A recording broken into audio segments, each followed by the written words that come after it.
Story 1. Some nights feel heavier than others, like the air itself is carrying something it shouldn't. I used to think that was just exhaustion or bad lighting, but there was one night that changed my mind. That was the night I started believing that some people don't travel alone, even when you can't see who's sitting next to them. I was about 25 at the time, working as an EMT. It wasn't glamorous, but I loved the sense of purpose. That night we got a simple transfer call, moving a psych patient from one facility to another, about 2 towns over routine stuff. The guy was young, built like he lifted weights for breakfast, maybe 18 or 19. I remember thinking how unfair it was that someone so strong looked so broken inside. He sat there quietly at first, strapped down on the stretcher, eyes staring at the floor. The first 10 minutes were fine. I was in the back writing notes, the hum of the tires filling the silence. Then he turned his head slightly and asked, in this low, calm tone, if he could use my phone to call his mom. I told him I couldn't let him do that. Standard policy. He nodded like he understood, and then turned to the empty space beside him and said something under his breath. At first I thought he was talking to himself. Happens all the time with psych transfers. But then his whole expression changed. He smiled at whatever, or whoever, he thought was sitting next to him. He asked her if she'd been waiting long. Then he laughed. A deep, real laugh. That was when my skin prickled. There was no one there. Just an empty seat. But he kept carrying on like there was. I told myself to chill. Delusions are part of the job. Still, I slid into the seat behind him instead of beside him, clipboard tight in my hand. The conversation got heated. His voice climbed, snapping between anger and sorrow. He started yelling that she'd ruined everything. I radioed my partner to step on it. I could feel the tension in that van thickening by the second. And then, as if someone else had entered the invisible scene, he shifted his focus to the opposite bench seat. His eyes darted there, wide and trembling. His tone changed again, softer this time, almost like he was pleading.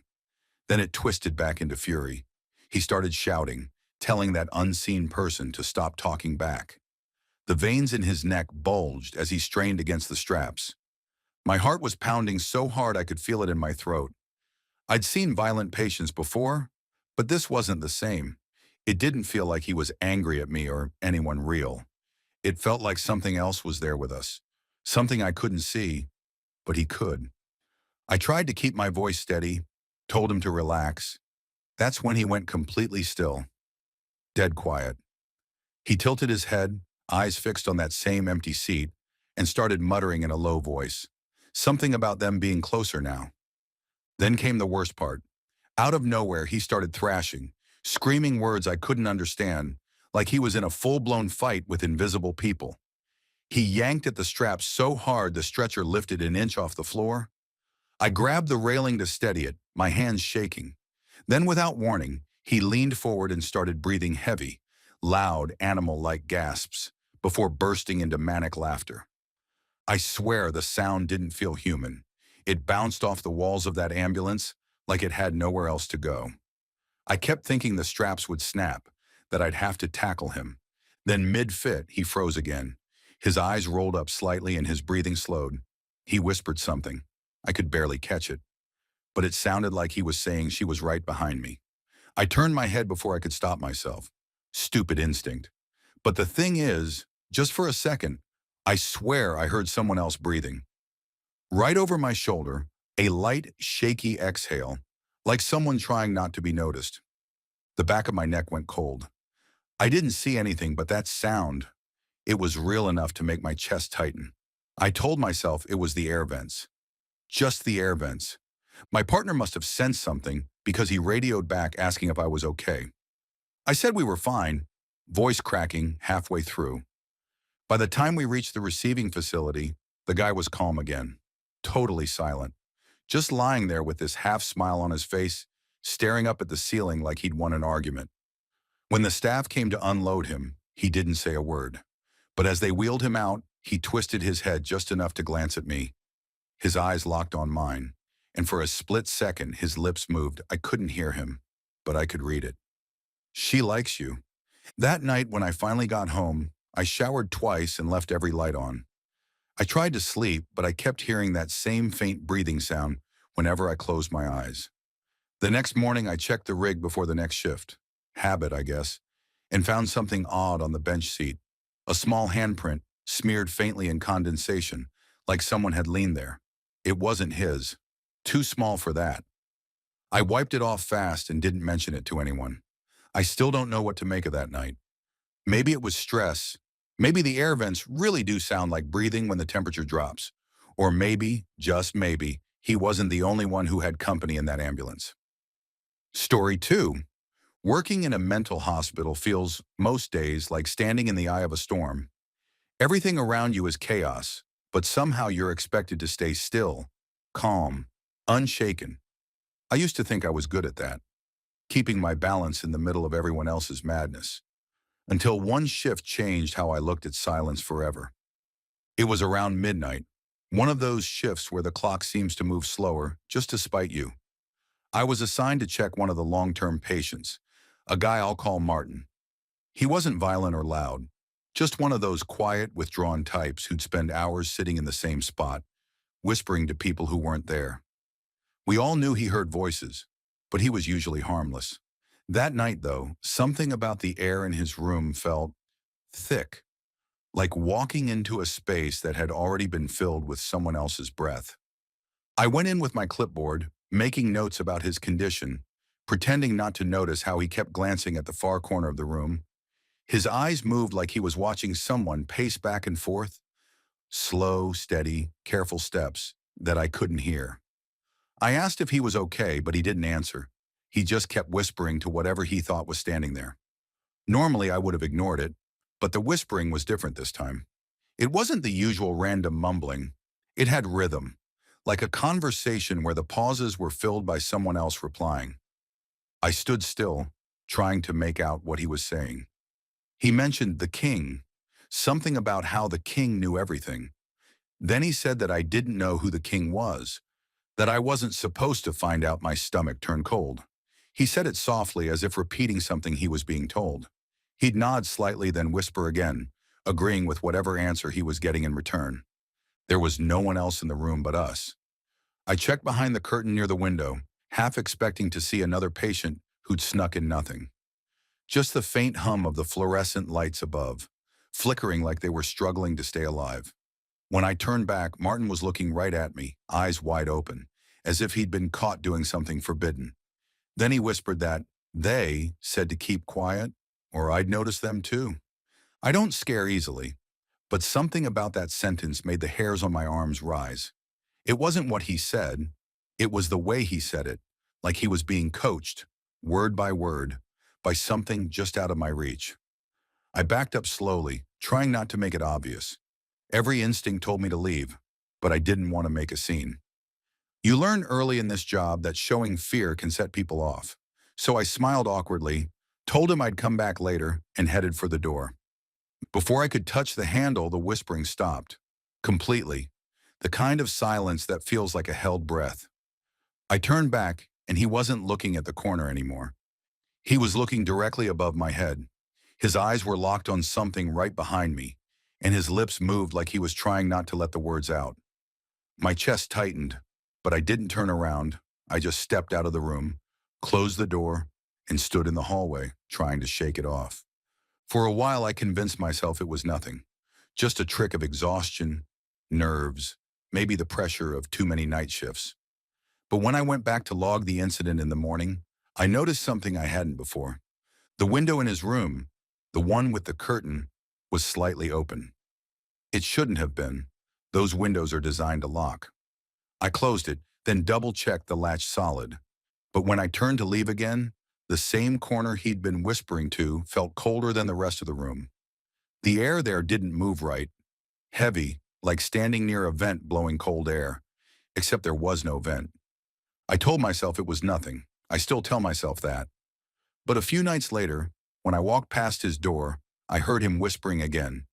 Same rhythm, same pauses. And between his sentences, in the spaces where there should have been silence, I swear I heard a reply. Too faint to make out words, but just enough to know it wasn't an echo. I didn't check on him after that unless someone else was nearby. Officially, I wrote in my report that he'd been having increased auditory hallucinations. But sometimes when the halls are empty and it's my turn to do rounds, I still hear the faintest murmur coming from that room. Not loud enough to make sense, but enough to know it's happening.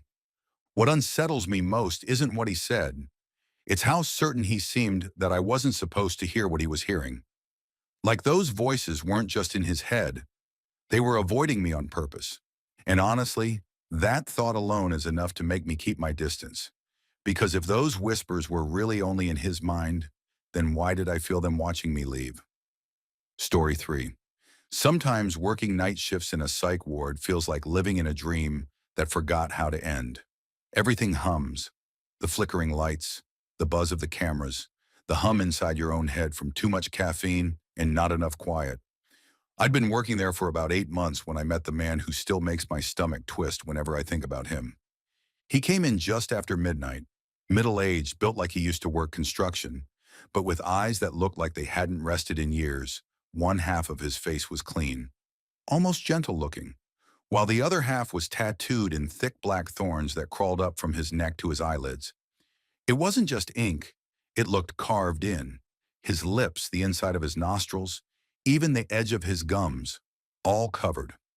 I'd seen self-harm, psychosis, delusion, you name it, but never someone who seemed to live in two faces at once. The intake nurse told me he identified as a devout Christian and that the tattoos were part of a spiritual battle. I thought it was the usual stuff, delusional guilt, maybe some schizophrenia, but then I met him properly. He didn't speak much. When he did, it was slow, like he was thinking for someone else. He said the clean side was his saved side, the tattooed side, his fallen half. And then, almost like an afterthought, he muttered that his bones had their own voice too, a third self that kept count of things. At first, he was just quiet. He took his meds, followed directions, stared a lot at the wall. But something about him always felt off, like there was a second presence in the room that hadn't decided whether to show itself. When I made my rounds, he'd be awake, sitting on the bed, eyes fixed on the corner of the ceiling. If I asked what he saw, he'd say that it was nothing, and he was occupied with his thoughts. The first real incident happened around 3 a.m. on my second week of watching him.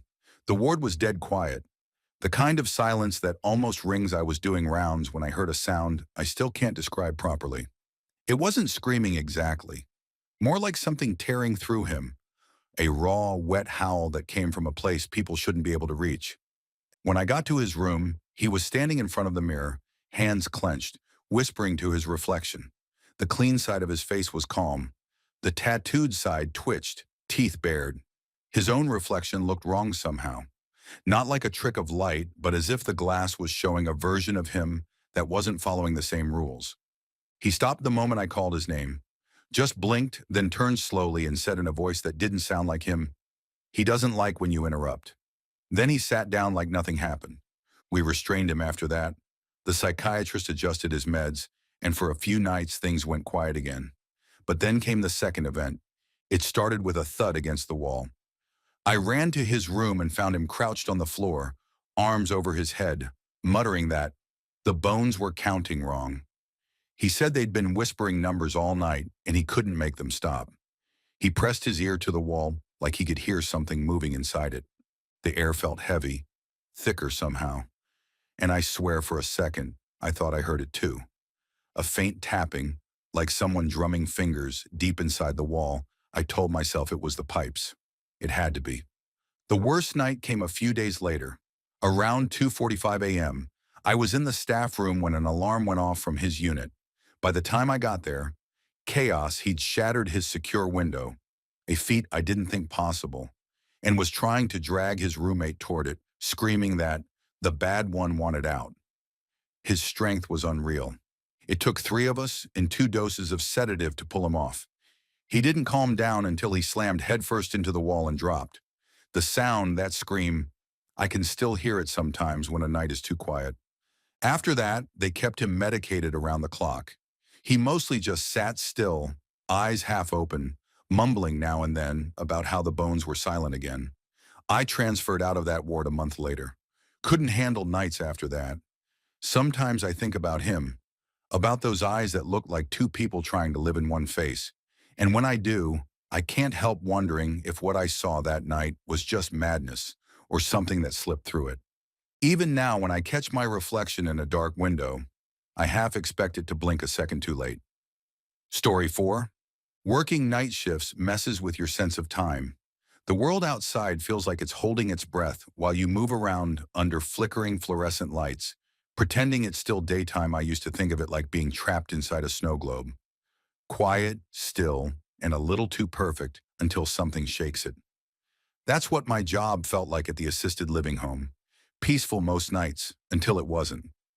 I was a night aide there for almost 2 years. We had mostly elderly residents, some with mild dementia, some with conditions that made them forget where they were or even who they were. You get used to hearing strange things at night, murmurs from the hall, shuffling feet, doors creaking open for no reason. The place was surrounded by woods, thick and quiet, the kind that swallows sound whole.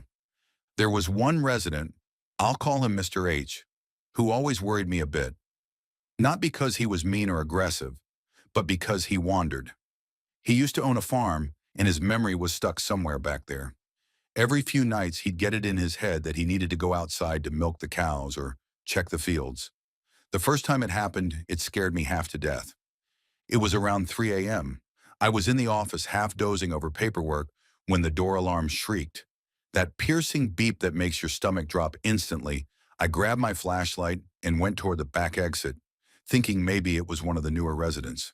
But when I got there, the door was wide open, swaying just a little in the breeze. Outside, it was pitch dark except for the small patch my flashlight could reach. The woods behind the facility weren't fenced, so anyone wandering out there could get lost easily.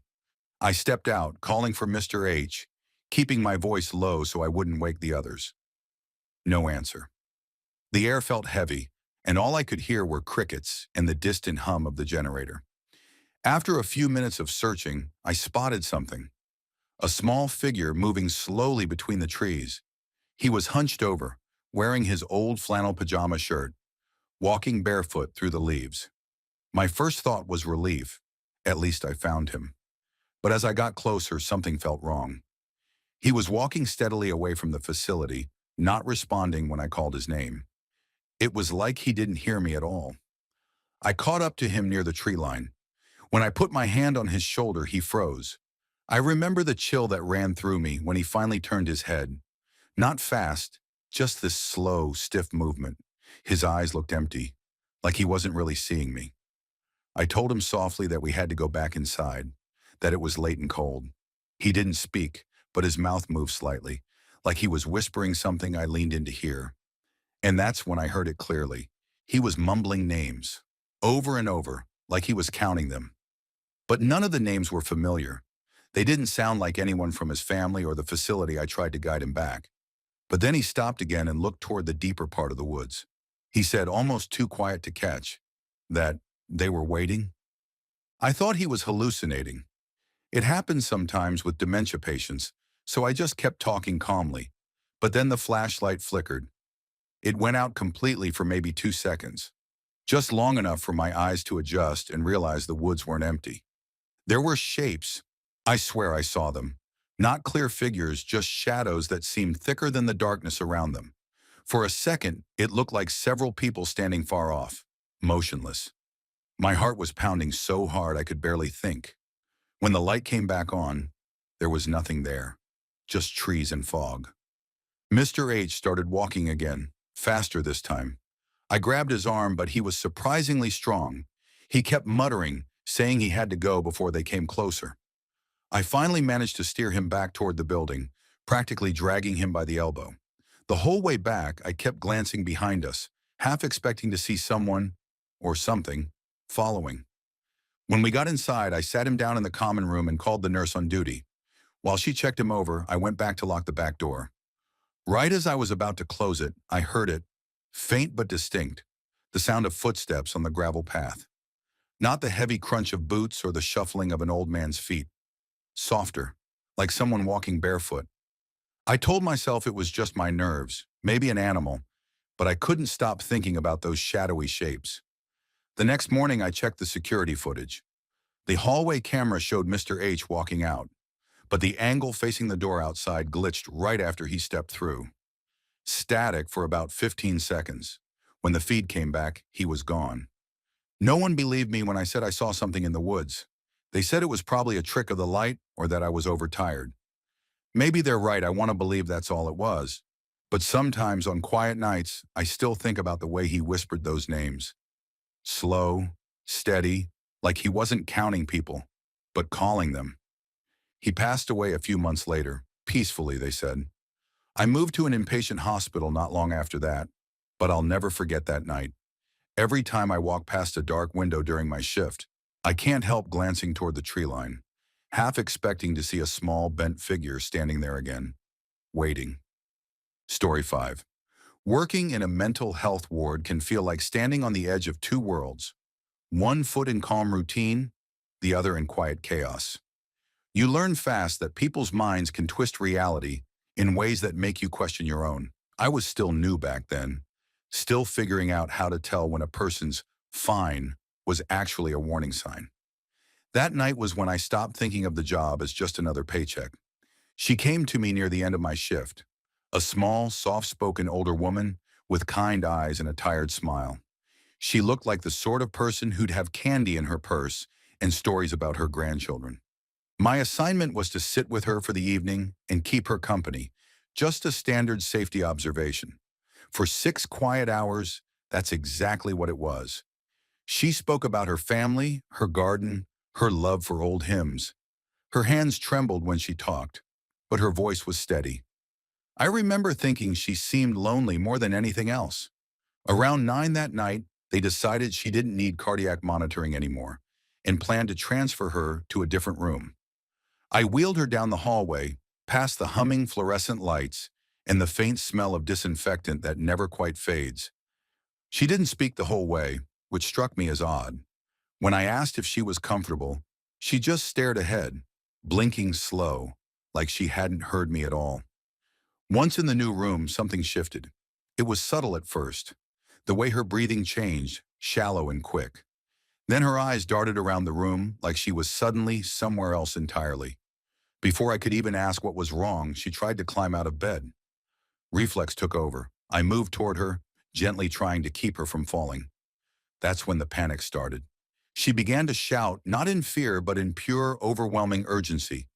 She was convinced something terrible was happening somewhere else.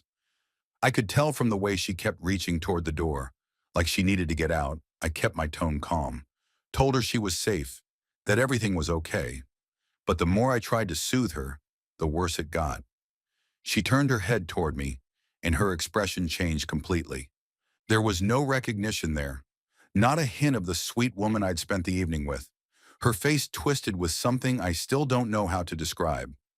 She started muttering about things I didn't understand, her words spilling out faster and faster, her voice deepening into something that didn't sound right for her body. At one point, she looked directly at me, eyes locked, and said things that made my skin crawl. She spoke like she knew something personal, something about me that she couldn't possibly have known. My rational mind said it was a coincidence. Fragments of what I'd told her earlier, pieced together by confusion. But there was something in the way she said it, slow and certain, that made it hard to believe it was random. Then came the sound, a kind of low, drawn-out hum that didn't even sound like a voice anymore. Her whole body went rigid, like she was bracing against something invisible. Her eyes rolled upward, showing just the whites, and her mouth pulled into the widest grin I've ever seen on a human face. For a second, it didn't even look like her anymore. The muscles in her face stretched tight, her skin pulling in strange ways. I froze. Every instinct told me to call for help, but I couldn't move. It was like being stuck in place, waiting for something I didn't understand to stop happening. When she finally went still again, she sat back in bed, completely calm, as if nothing had happened. Her breathing slowed, her hands relaxed on her lap. The silence after the noise felt thick, like the room itself was holding its breath. I remember realizing my own hands were shaking. I backed away slowly, checked her vitals, which were perfectly normal, and waited for the next staff member to relieve me. As soon as they walked in, I stepped outside to catch my breath. My heart was pounding so hard it felt like it echoed in my ears. I remember leaning against the cold wall in the hallway, trying to rationalize what I'd just seen. Maybe it was a seizure. Maybe a medication reaction. Maybe stress or trauma surfacing in some bizarre way. That's what I told myself. The logical explanations, I even wrote it that way in the report later. But that's not what sticks with me. What I can't shake is how, as I left the room that night, I glanced back through the small window in the door and saw her staring straight at me. Not at the door. At me. Her mouth was closed, her face calm again. But her eyes, it felt like she was looking through me, the same way she had when she changed earlier.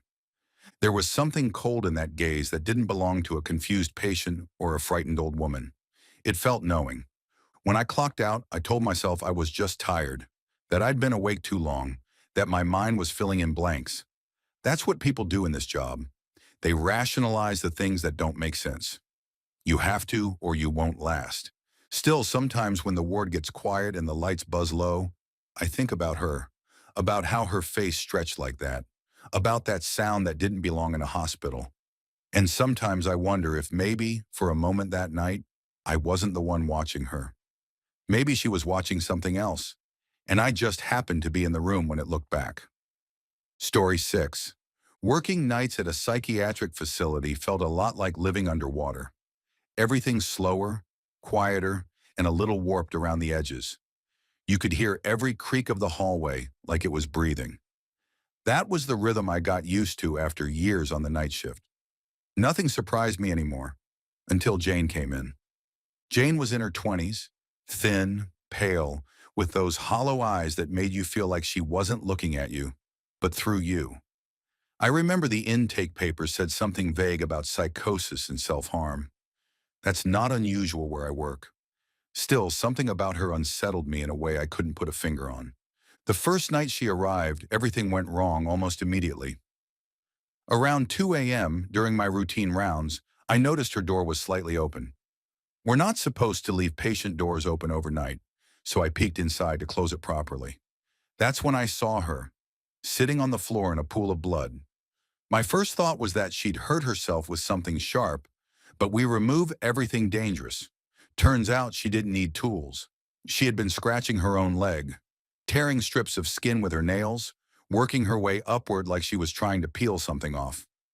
I've seen self-harm before, but this was different. It wasn't impulsive, it was methodical. Like she was following instructions only she could hear. She didn't even cry when I found her. She just looked up and smiled, calm as if she'd finished a task. We cleaned her up, dressed the wound, and the doctor adjusted her medication. That should have been the end of it. But it was only the beginning. Jane had this nightly ritual. Every evening before lights out, she'd start pacing the room. Not random pacing, but a precise movement, touching each wall in a specific pattern. She'd go from the head of her bed to the opposite wall, then to the right, then the left, tracing an invisible cross in the air. I thought it was some obsessive routine, maybe tied to her condition, but over the next few nights, it got stranger. She started going faster. Instead of calm, repetitive motions, she'd run, back and forth, smacking the wall so hard that her hands bruised. I reported it. The doctor said to monitor her, so I did. One night, it was just me on duty for that wing. The lights were dim, the hall quiet. Around midnight, I started hearing a rhythmic thump from down the hall. Soft at first, then sharp and frantic. I already knew where it was coming from. Jane's room. I went to check, expecting to tell her to settle down. But when I reached her door, the sound stopped instantly. I pushed the door open and saw her standing perfectly still, facing the corner. I remember thinking how wrong the silence felt, like someone had muted the air. I asked if she was okay. She didn't answer, didn't move. Her shoulders were shaking slightly, like she was holding back laughter or tears. I couldn't tell which. Then she slowly turned her head toward me, not her whole body, just her head, and smiled again. That same quiet, knowing smile. I felt something cold crawl down my spine. I told myself it was just exhaustion. I'd been awake for nearly 20 hours. I noted the incident and left the room. But the next night, it escalated. Around 3 a.m., I heard it again.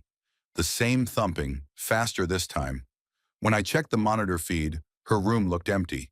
I thought maybe the camera angle missed her, so I went down the hall to see for myself. When I opened the door, she wasn't there. The bed was perfectly made. The walls were smeared with what looked like dried blood. Not fresh, just old streaks where she'd been hitting them. Then I heard it. Footsteps behind me.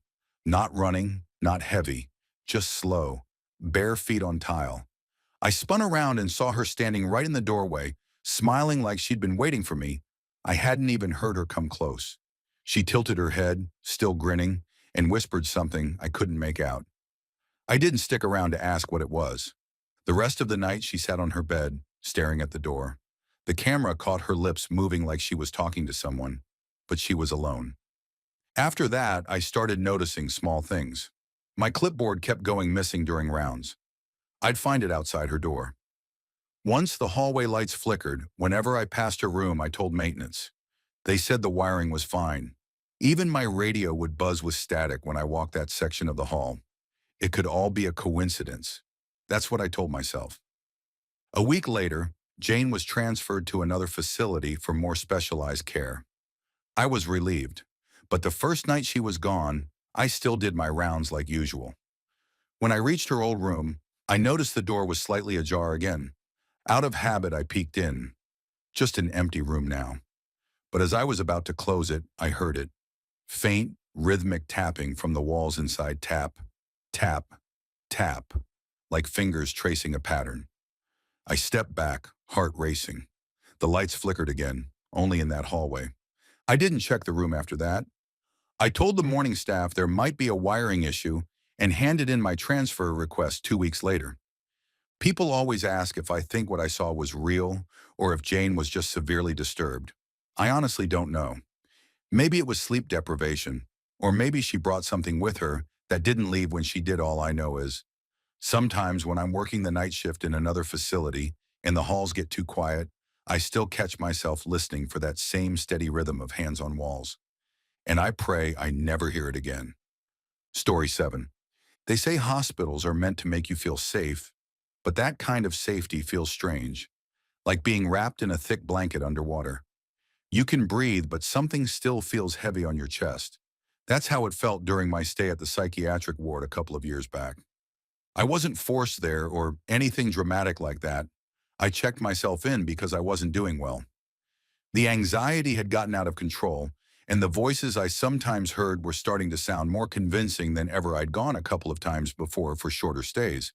But this time, I thought I'd give myself at least a night to calm down and make sure I wouldn't do anything stupid.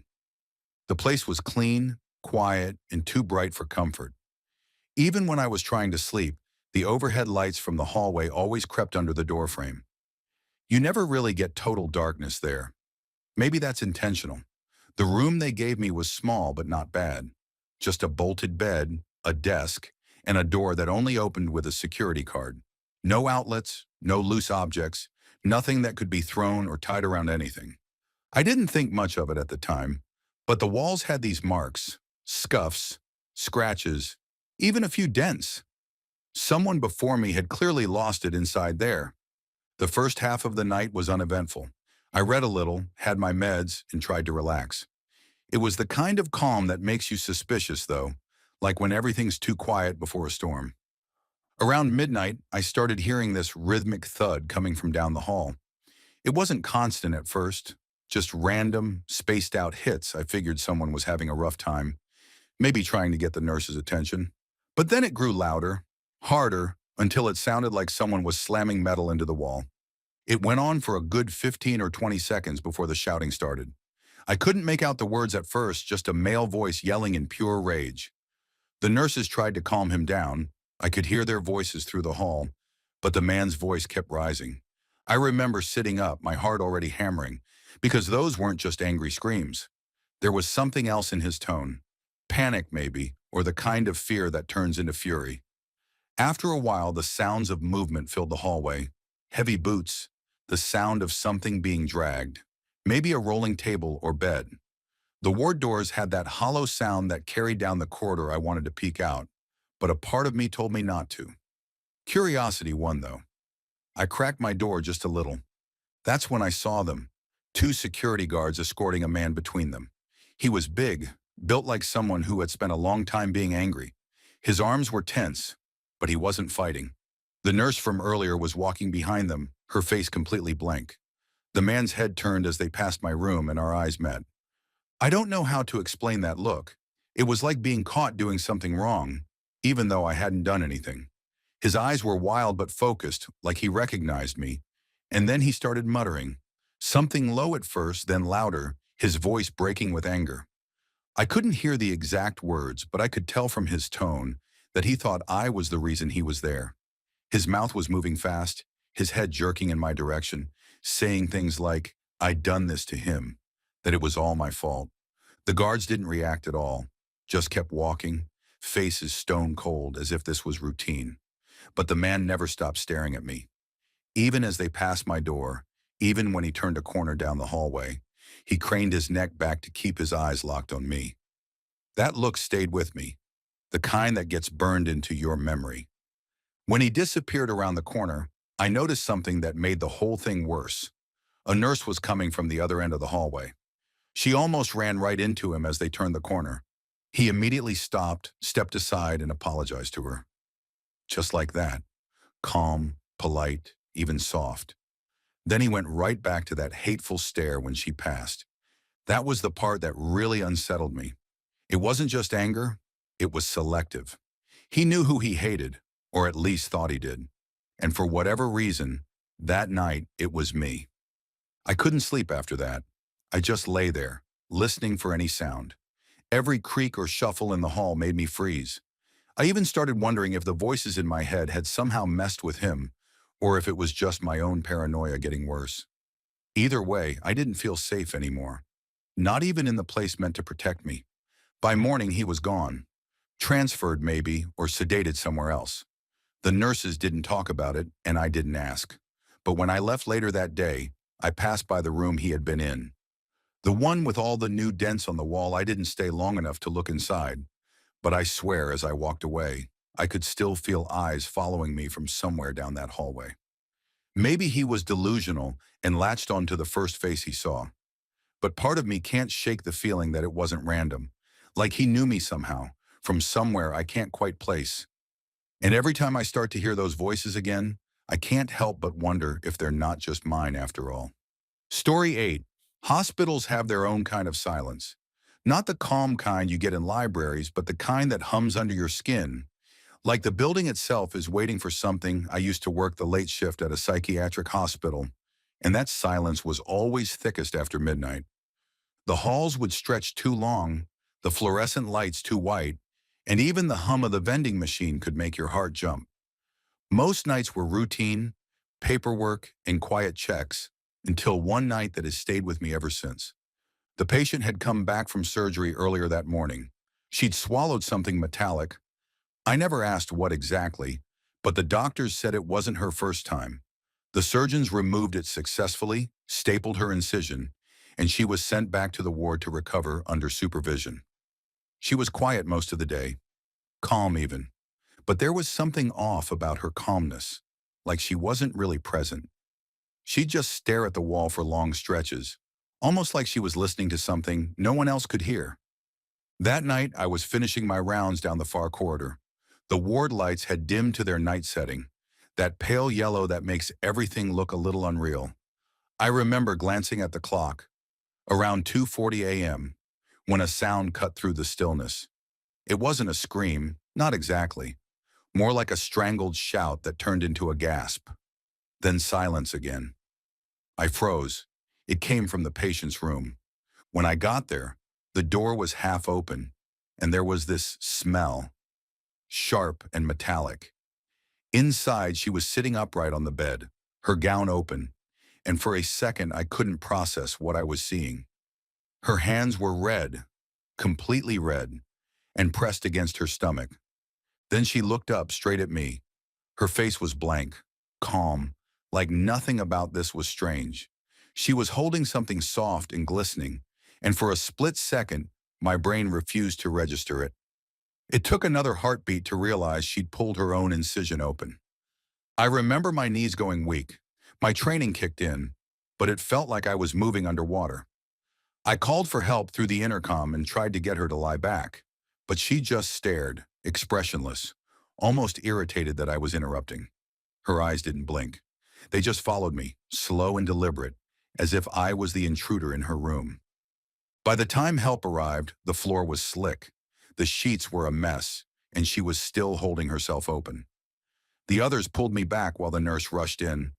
I remember watching her head tilt, that blank face turning toward the ceiling, and I swear her lips moved. Not forming words, just moving, like she was whispering to something I couldn't hear. After they sedated her and rushed her to emergency care, I just stood outside the room, trying to steady my breathing. My uniform was splattered, and I could still hear that strange wet sound when she had turned toward me, like something sliding against itself. The lights above flickered once, just once, but it felt like the whole hallway shuddered with it. The rest of the night went by in fragments. Cleaning crews came in, doctors shouted orders, paperwork piled up. Everyone had their version of what happened. Some said she was in shock, others said it was dissociation, a kind of numbness the mind uses to protect itself.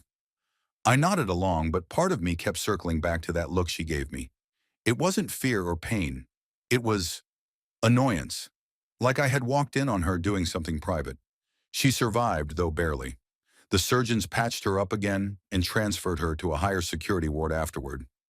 I never saw her again, but for weeks I couldn't walk past that room without feeling my stomach twist. There was something about that air. Too cold, too still, as if the room remembered what happened. I used to tell myself it was just trauma, that my mind was filling in blanks it couldn't handle. But a few nights later, I was back on shift, walking that same hallway. Everything was quiet again. The same flickering light above her old room, the same hum from the vent. And then faintly, I heard it, a slow tapping sound from inside the empty room. At first, I thought it was the pipes. Old buildings make noise all the time, especially at night. But this was steady. 3 taps, then a pause. 3 taps again. I stood there counting. It wasn't random. It was like someone was knocking softly from inside the wall. The hairs on my arms stood up. I told myself it was the air system, probably metal shifting with temperature. I even wrote it down in the maintenance log to make it official. Like that could make it real. But deep down, I knew that sound wasn't the building. I stopped working there a month later. I told my supervisor it was burnout, which wasn't a lie. But sometimes I wonder if I left because of her, because every time I closed my eyes, I'd see her sitting on that bed, calm as if nothing was wrong, looking right at me while holding herself open. And behind her eyes, there was something that didn't belong to her, like she was seeing through me, not at me. I've worked in other hospitals since, and I've seen things that can shake anyone's nerves. But that night still comes back the clearest.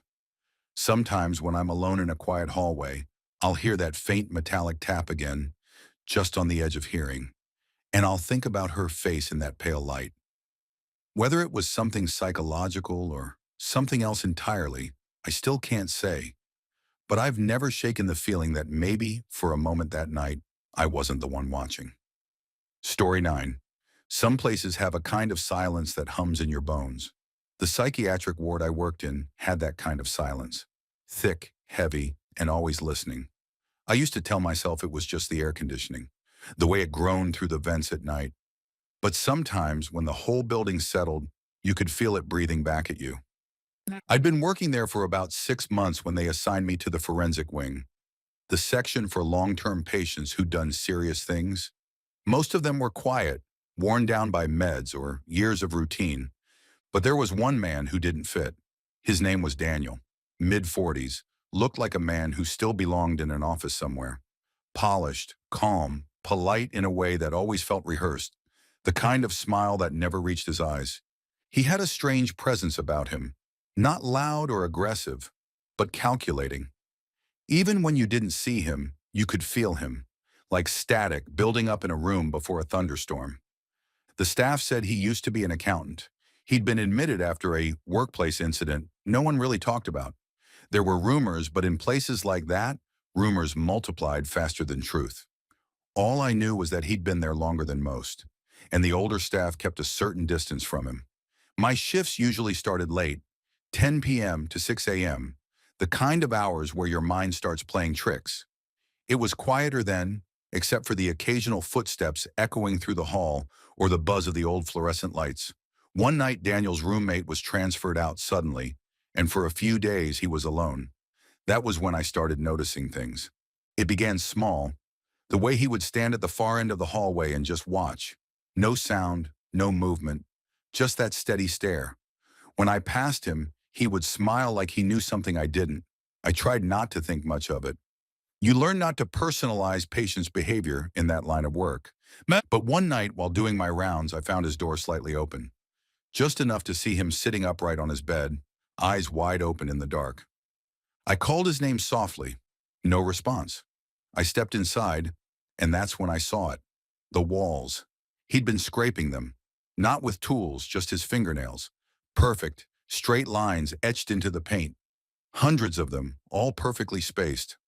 When I asked about it later, he said it helped him organize his thoughts. He said it in that calm, measured tone that made you question whether it was you who sounded crazy. After that, I started feeling uneasy being near him. He'd always greet me by name, though I was sure I'd never introduced myself. He'd make small remarks about my schedule, the book I carried, even the fact that I sometimes hummed under my breath when doing rounds. He noticed everything. Too much, really. There was this one night when I walked into the hallway outside his room and the lights flickered. Just once, for a second. But when they came back, he was standing right at the doorway, staring at me like he'd been waiting for the lights to fail. A few nights later, something changed. The air in the ward felt wrong, thicker somehow, charged. The other patients were restless, murmuring in their sleep. Around 2 a.m., the intercom made this faint static noise that usually meant someone was pressing a call button. Only the light for Daniel's room wasn't on. I went to check anyway. His room was dark. The scraping was louder that night. I thought he was at it again, but when I turned on my flashlight, he wasn't at the wall. He was sitting on the floor, facing the corner, muttering under his breath. I could barely make out the words. Something about patterns, alignment, order. When I asked if he was okay, he turned his head just enough for me to see that same smile. Small, deliberate, and completely empty. The next morning, I told the supervisor what I'd seen. They said he'd been stable for weeks, and that I was probably overworked. Maybe I was. But that night, something happened that made me question everything. During my last round, I heard movement in his room again. Soft tapping sounds like fingernails on glass.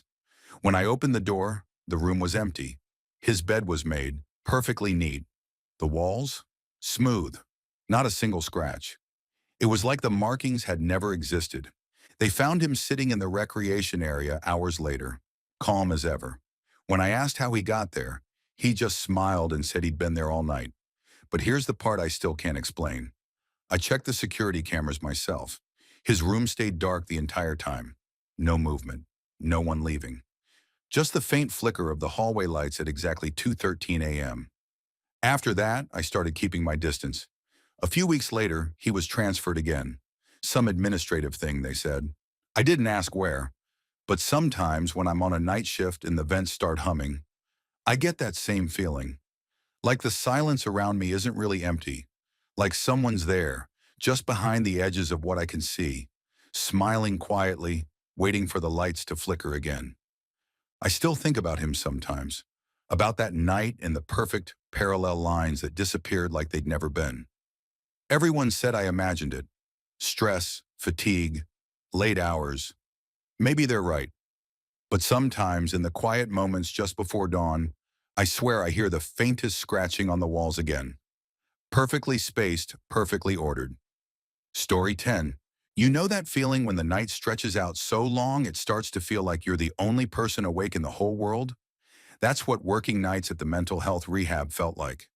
The place used to be an old ski lodge, tucked deep in the woods, long wooden hallways, slanted ceilings, and those wide windows that let the moonlight pour in like cold water.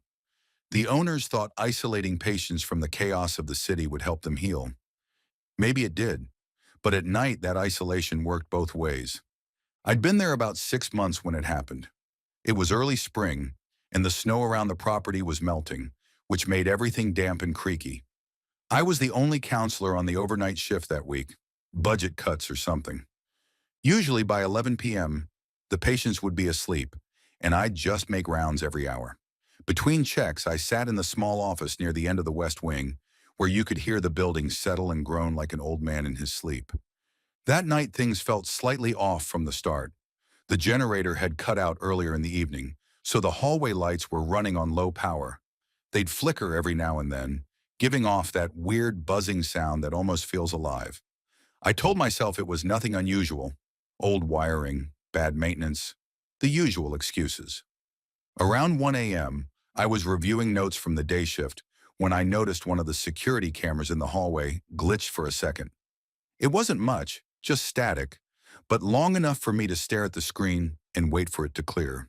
When it did, I thought I saw something strange near one of the patient rooms.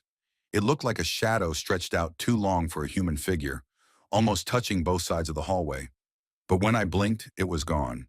I got up to check, partly because it was my job, partly because sitting still suddenly felt unbearable. The hallway was quiet, the kind of quiet that hums in your ears. I walked slowly, my shoes squeaking against the linoleum. Every door was shut except one. Room 12. It belonged to a patient I'll call Mike. He was a middle-aged guy who'd been admitted after a long psychotic break, kind person. But lately he'd been talking about seeing things in his peripheral vision. Threads of hair, he called them. The nurses thought it was a mix of medication and imagination. When I peeked into his room, it was empty. His bed was unmade, and the bathroom light was off. I assumed he was wandering again. He had trouble sleeping most nights. I started down the next hall to look for him, but that's when I heard it. A slow dragging sound, like someone sweeping the floor with a thick mop, except it was coming from behind me. When I turned, the air felt wrong. It's hard to explain, but it was like walking into a space that suddenly had weight to it. Down the hall, near room 12, something dark seemed to be hanging in the air. Not a person, not smoke. More like a tangle of hair suspended in water, floating, shifting, twisting in slow motion. For a second, I honestly thought it was just my eyes playing tricks from lack of sleep. I blinked hard, but it didn't go away. The mass drifted toward the middle of the hallway, pausing there like it was considering where to go next. I couldn't hear anything except my own breathing, but I swear I felt movement in the air, like the faint pull of static. It didn't have a shape, just strands, dark, long, almost human. But they kept rearranging themselves, like they were alive. Then as suddenly as it appeared, it slid back into room 12 and was gone. I didn't move for maybe 30 seconds. My hands were shaking, and I remember my heart pounding so loud it drowned out the hum of the lights. Eventually, I forced myself to check the room again. It was empty. No sign of Mike, no movement, nothing. The air smelled faintly of something metallic. Like burnt dust, I wrote it off as a hallucination brought on by exhaustion. That's what I told myself anyway. About 10 minutes later, I found Mike sitting calmly in the lounge area near the main office, staring at the vending machine. He said he couldn't sleep and wanted a drink. When I asked if he'd been in his room recently, he just shook his head and said he didn't like the air in there. I didn't press further. I stayed with him the rest of the night, both for his comfort and my own. When the morning staff arrived, I did a full walkthrough again in daylight. Room 12 looked perfectly normal, nothing out of place. But on the ceiling corner above the bed, I noticed something odd. Thin, dark strands stuck to the paint, almost like clumps of hair caught in cobwebs. I pointed it out to maintenance, and they said it was probably lint or mold. They scrubbed it clean and repainted the spot. For weeks afterward, I tried to rationalize what I saw. Maybe it was just shadows combined with exhaustion. Maybe a draft stirred up dust that looked like movement in the dim light. But every so often, when I passed that hallway, I'd feel that same strange heaviness in the air, like someone standing just behind me, breathing quietly. A few months later, room 12 was closed for renovations after multiple patients complained about seeing something floating near the doorway. The staff joked about it being haunted, but no one ever spent much time alone there after dark. I left that job not long after. It's been years now, and I still can't find a good explanation for what I saw that night. I know fatigue can mess with your head. I know old buildings make weird shapes in the dark, but I also know what it feels like when you're being watched. And I felt it that night, right before that thing drifted past me. Maybe it was a trick of the mind, or maybe some places hold on to the things that broke people long after they're gone.